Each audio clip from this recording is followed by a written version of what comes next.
అప్రతిష్ఠ నరకం.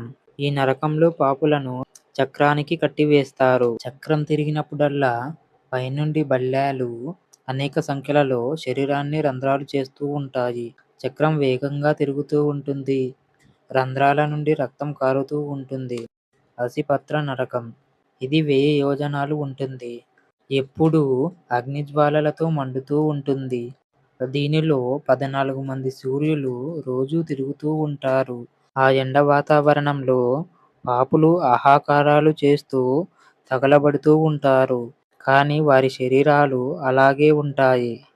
తప్తకుంభ. ఈ నరకం పెద్ద పెద్ద బాణలతో నిండి ఉంటుంది. బానెల కింద పొయ్యితో అగ్ని ప్రజ్వరిల్లుతూ ఉంటుంది. బానె నూనె ఇనుపరజతో నిండి ఉంటుంది. ఒక్కో బానలో 10 మంది దాకా పాపులు పడతారు. యమభటులు పదునైన ఆయుధాలతో వారిని పొడుస్తూ ఉంటారు.